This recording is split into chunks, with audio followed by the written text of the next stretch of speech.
Krishna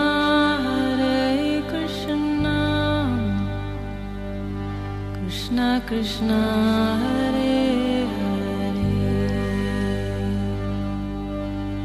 Hare Hare Rama Rama Rama Hare Hare।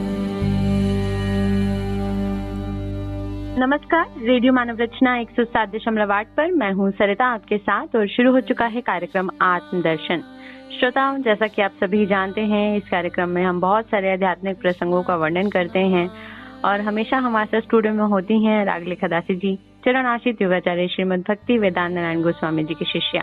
तो राग लिखादासी जी, स्वागत है आपका रेडियो मानव रचना 107.8 FM के स्टूडियो में। हरे कृष्ण जी श्रोताओं, आजकल कार्यक्रम आत्मदर्शन में हम जिस बारे में बात कर रहे हैं, जिन प्रसंगों और कथाओं को जान रहे हैं, वो सब लिए गए हैं महाभारत से। एक ऐसा ग्रंथ जिसमें बहुत कुछ है जानने को, सीखने को, समझने को, और बहुत सारी कथाओं और प्रसंगों के माध्यम से राग लिखादासी जी हमें इनके बारे में बता रही हैं। पिछले एपिसोड में हमने जानी थी किस तरह से गंगा माँ अवतरित हुई, राजा भागीरथ का जन्म कैसे हुआ, ये सारी कथा प्रसंग हमने पिछले एपिसोड में राग लिखादासी जी से जाना था। तो चलिए आज के इस एपिसोड में राग लिखादासी जी आप कौन सी कथा हमें सुनाने वाली हैं?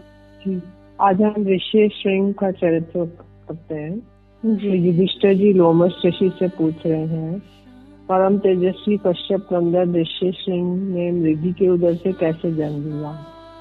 जी। लोमश जी कहते हैं कि ब्रह्म ऋषि विभांडक बड़े ही साधु स्वभाव और प्रजापति के समान तेजस्वी थे। उनके वीर्य अमोघ था और तपस्या के कारण अंतकरण शुद्ध हो गया था। एक बार वे एक सरोवर में स्नान करने गए। वहाँ उर्वशी अप्सरा को देखकर जल में ही उनका वीर्य स्खलित हो गया। इतने में ही एक प्यासी मृगी आई। वह जल के साथ उस वीर्य को भी पी गई। इससे उसको गर्व रह गया। वास्तव में वह एक देव कन्या थी। किसी कारण से ब्रह्मा जी ने इसे श्राप देते हुए कहा था कि तू मृगी जाति में जन्म लेकर एक मुनि पुत्र को उत्पन्न करेगी, तब शाप से छूट जाएगी। जी। इसी से महामुनि ऋषि सिंह उस मृगी के पुत्र हुए। वे बड़े तपोनिष्ठ थे और सर्वदा वन में ही रहा करते थे। उनके सिर पर एक सिंह था, इसी से वो ऋषि सिंह नाम से प्रसिद्ध हुए। ऋषि और जिनके सिर पे एक सिंह है, सिंह। उन्होंने अपने पिता के सिवा किसी और मनुष्य को नहीं देखा था, इसलिए उनका मन सर्वदा ब्रह्मचर्य में स्थित रहता था। इसी समय अंगदेश में महाराज दशरथ के मित्र राजा लोमपाद राज्य करते थे। उन्होंने किसी ब्राह्मण को कोई चीज देने की प्रतिज्ञा करके फिर उसे निराश कर दिया था, इसलिए ब्राह्मणों ने उसको त्याग दिया। इससे उनके राज्य में वर्षा होनी बंद हो गई और प्रजा में हाहाकार मच गया। तब उन्होंने तपस्वी और मनस्वी ब्राह्मणों से पूछा कि हे भूदेवों, अब वर्षा कैसे होगी, इसका कोई उपाय बताइए। जी। ब्राह्मणों ने कहा कि ऋषि सिंह नाम का एक मुनि कुमार है। वे वन में ही रहते हैं और बड़े ही शुद्ध और सरल हैं। स्त्री जाति का तो उन्हें पता ही नहीं है। उन्हें आप अपने देश में बुला लीजिए। यदि ये वे यहाँ आ गए तुरंत ही वर्षा होने लगेगी। ये सुनकर राजा लोमपाद ने ब्राह्मणों के पास जाकर अपने अपराध का प्रायश्चित कराया। ऋषि सिंह को लाने के विषय में परामर्श किया। उनसे सलाह करके उन्होंने राज्य की प्रधान वेश्याओं को बुलाया और उनसे कहा, सुंदरियों, तुम किसी प्रकार मोहित करके और अपने को विश्वास उत्पन्न करके मुनि कुमार ऋषि सिंह को मेरे राज्य। तब उनमें से एक वृद्धा वेश्या ने कहा, राजन, मैं तो तपोधन ऋषि सिंह को लाने का प्रयत्न तो करूंगी, परंतु मुझे जिन जिन भोग सामग्रियों की आवश्यकता है उन सबको दिलाने की आप कृपा करें। राजा का आदेश पाकर वृद्धा ने अपनी बुद्धि के अनुसार नौका के भीतर एक आश्रम तैयार कराया। उस आश्रम को अनेक प्रकार के फल और फूलों वाला बनावटी वृक्षों से सजाया गया, जिन पर तरह तरह की झाड़ियां और लताएं छाई हुई थी। वह नौका आश्रम बड़ा ही रमणीय और मन को लुभाने वाला था। उसे वे बांडक मुनि के आश्रम से थोड़ी दूर पर बंधवाकर गुप्तचरों से इस बात का पता लगवाया कि मुनिवर किस समय आश्रम से बाहर चले जाते हैं। उस वेश्या ने आश्रम में जाकर उस तपोनिष्ठ मुनि कुमार के दर्शन किए और उनसे कहा, मुनिवर, मैं यहाँ सब तपस्वी आनंद में है ना? आप भी कुशल से है ना? तथा आपकी वेद अध्ययन तो अच्छी तरह चल रहा है ना? ऋषि सिंह ने कहा, आपको कोई वंदनीय महानुभाव मैं समझता हूँ। मैं पाप प्रक्षालन के लिए आपको जल दूंगा और अपने धर्म के अनुसार कुछ फल भी भेंट करूंगा। देखिए, ये कृष्ण मृग चरण से ढका हुआ कुश का आसन है, इस पर विराज जाइए। आपका आश्रम कहाँ है और आप किस नाम से प्रसिद्ध हैं? ऋषा बोली, कश्यप नंदन, मेरा आश्रम इसी पर्वत के उस और यहाँ से 3 योजन की दूरी पर है। मेरा ऐसा नियम है कि मैं किसी को प्रणाम नहीं करने देता और ना किसी का दिया हुआ पाद्य ही स्पर्श करता हूँ। मैं आपको प्रणम्य नहीं हूँ, बल्कि आप ही मेरे वंदे हैं। ऋषि सिंह बोले, ये भिलावे, आंवले, करुशक, इंगुदी और तितली आदि पके हुए फल रखे हैं। इनमें से आप अपनी रुचि के अनुसार ग्रहण कीजिए। लोकवशी कहते हैं, राजन, उस वेश्या की लड़की ने उन सब फलों को त्याग कर उन्हें अपने पाप से बड़े रसीले, दर्शनीय, रुचिवर्धक, स्वादिष्ट पदार्थ दिए। इसके सिवा सुगंधित मालाएं, विचित्र चमकीले वस्त्र और बढ़िया बढ़िया शरबत भी दिए। उनको पाकर ऋषि सिंह बड़े प्रसन्न हुए और हंसते खेलने में उनकी प्रवृत्ति हो गई। कश्यप नंदन विभांडक मुनि आए। उन्होंने देखा कि ऋषि सिंह अकेले में ध्यान सा लगाए बैठा है। उसका चित्त की स्थिति सर्वथा विपरीत हो गई है। वह ऊपर को देख देख कर बार बार दीर्घ निश्वास छोड़ता है। उसकी ऐसी दीन दशा देखकर उन्होंने कहा, बेटा, आज सायंकाल के अग्निहोम के लिए तुमने समिधाएं ठीक क्यों नहीं की? क्या आज तुम्हें अग्निहोम से निवृत्त हो चुके हो?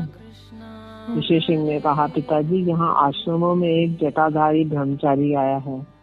उसके नेत्र कमल के समान विशाल है। वे बड़ा ही रूपवान, सूर्य के समान तेजस्वी और उसके सिर पर एक बड़ी सुगंधित लंबी लंबी काली जटाएं थी। वह सुनहरी डोरियों से गुथी हुई थी। इसी प्रकार उसके गले में सुवर्ण के आभूषण झिलमिला रहे थे। गले के नीचे उसके 2 मांसपिंड थे। जिस समय वह चलता था तो उसके पैरों की बड़ी ही अद्भुत झंकार होती थी और मेरे हाथ से जैसे ही वह रुद्राक्ष की माला बंधी हुई है, उसी तरह उसके 3 हाथों में झंकारती हुई सोने की लड़ियां पड़ी हुई थी। उसकी कोयल किसी वाणी बड़ी ही सुरीली थी। वह मुनि कुमार क्या था, मानो कोई देवपुत्र ही था। उसे देखकर मेरे मन में उसके प्रति बहुत ही प्रीति और आसक्ति हो गई है। उसने मुझे नए नए फल दिए थे। मैंने अब तक जो जो फल खाए हैं उनमें से किसी में भी वैसा रस नहीं मिला। मुनि कुमार ने मुझे बड़ा ही स्वादिष्ट जल पीने को दिया था। उसके पीते ही मुझे बड़े आनंद का अनुभव हुआ। उसकी घूमती हुई सी दिखाई देने लगे। वे जो बड़े ही विचित्र सुगंधित पुष्प पड़े हुए हैं, उसके वस्त्रों में गुथे हुए थे। उन्हें बिखेर कर वह तब से दीप्यमान मुनि कुमार अपने आश्रम को चला गया। उसके जाते ही मैं अचेत सा हो गया हूँ और मेरे शरीर में दाह सा होता है। विभांडक बोले, बेटा, ये तो राक्षस थे हैं। ये ऐसे ही विचित्र और दर्शनीय रूप में घूमते रहते हैं। ये बड़े ही पराक्रमी होते हैं और ऐसे सुंदर सुंदर रूप धारण करके सर्वदा तपस्या में विघ्न डालने का विचार करते रहते हैं। तपस्वी की तो उनकी और आंख उठा के भी नहीं देखना चाहिए बेटा, ये राक्षस है। ऐसा कहकर विभांडक मुनि ने अपने पुत्र को रोक दिया और स्वयं उसे वेश्या को ढूंढने लगे। उस वेश्या ने ऋषि सिंह को फंसाने के लिए फिर आई। उसे देखते ही ऋषि सिंह बड़े हर्षित हुए और हड़बड़ाकर उसके पास दौड़ कर आए।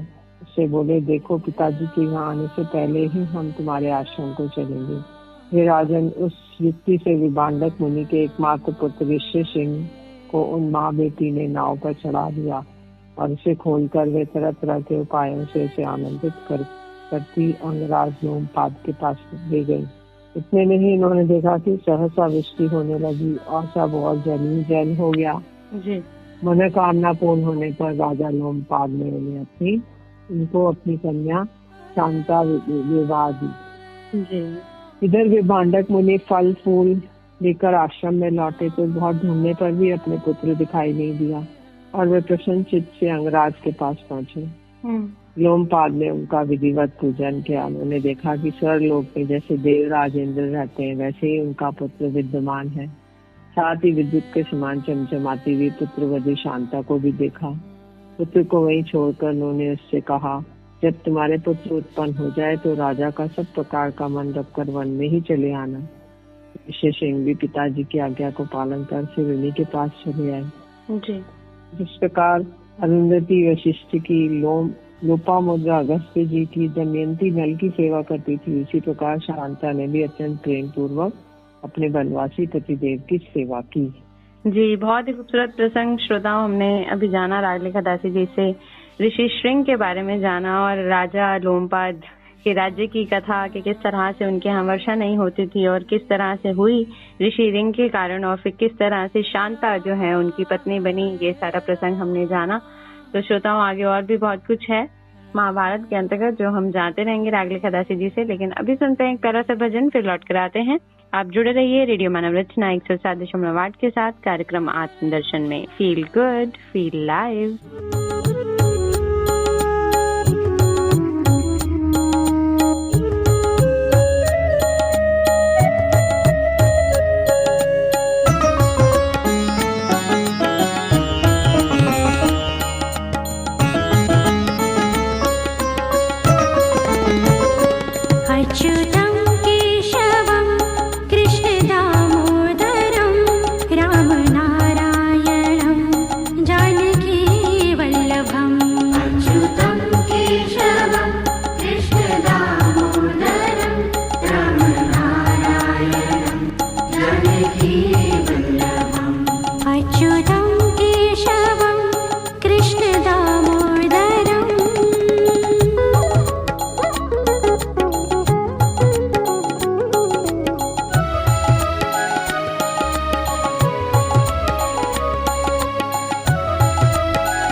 शबरी के जैसे खिलाते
Krishna Hare Hare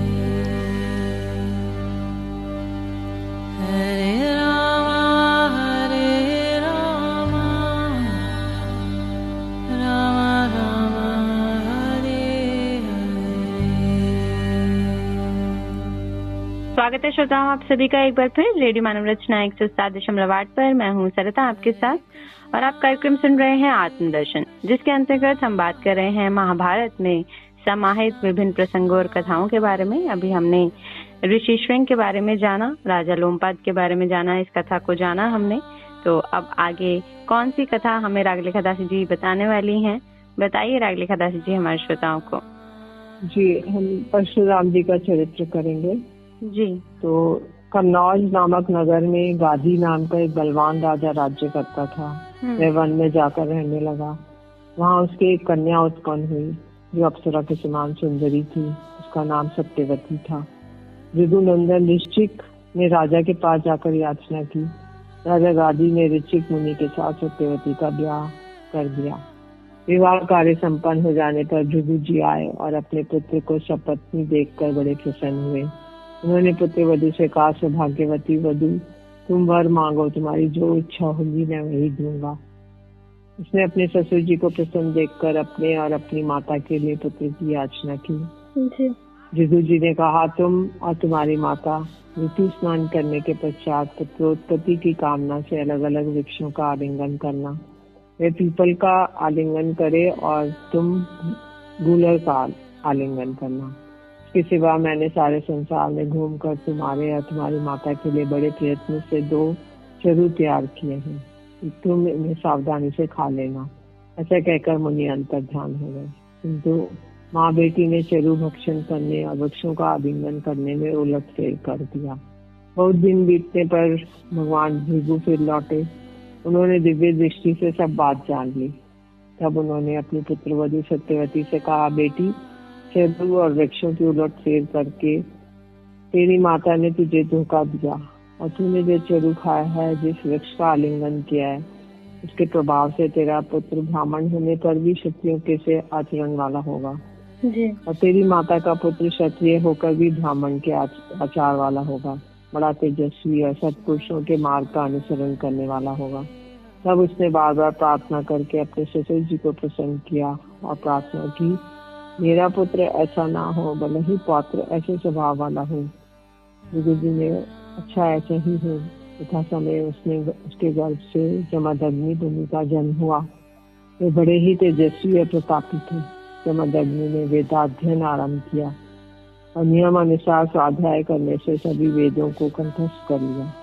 उन्होंने राजा प्रसेनजित के पास जाकर उनकी पुत्री रेणुका के लिए याचना की और राजा ने अपनी बेटी का विवाह कर दिया। रेणुका का आचरण सब प्रकार से अपने पति देव के अनुकूल था।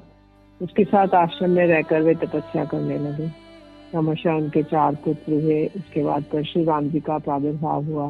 ये 5वें थे। भाइयों में छोटे होने पर भी ये गुणों में सबसे बड़े चढ़े थे। एक दिन जब सब पुत्र फल लेने गए थे तो व्रतशीला रेणुका स्नान करने गई। जिस समय वे स्नान करके आश्रम को लौट रही थी, उसी समय दैव योग से राजा चित्ररथ को जल क्रीड़ा करते देखा। उस संपत्तिशाली राजा को जल विहार करते देख रेणुका का चित्त चिलायमान हो गया। महातेजस्वी जमदग्नि मुनि ने सब बात जान ली और उसे अधीर अभ्रम तेज से च्युत होते देख बहुत धिक्कारा। इससे उनके ज्येष्ठ पुत्र रुक्मवान और सुषेण, वसु और विश्वावसु आ गए। मुनि ने उनसे सभी से कहा, इस अपनी माँ को तुरंत मार डालो। किंतु वे मोहवश हक्के बक्के से रह गए, कुछ भी बोल ना सके। मुनि ने क्रोधित होकर उन्हें श्राप दिया, जिससे उनकी विचार शक्ति नष्ट हो गई और वे मृग और पक्षियों के समान जड़ बुद्धि हो गए। इन सबसे पीछे शत्रु पक्ष के वीरों का संहार करने वाले परशुराम जी आए। उन्होंने महातपस्वी जमदग्नि मुनि से कहा, बेटा, अपनी इस पापिनी माता को अभी मार डालो। ये सुनकर परशुराम जी ने फरसा लिया और उसी क्षण अपनी माता का मस्तक काट डाला। जमदग्नि का क्रोध शांत हो गया। उन्होंने प्रसन्न होकर कहा, बेटा, तुमने मेरे कहने से वह काम किया है उसे करना बड़ा ही कठिन है, इसलिए तुम्हारी जो जो कामनाएं हो वह सब मांग लो। पिताजी मेरी माता जीवित हो जाएं, उन्हें मेरे द्वारा मारे जाने का याद न रहे।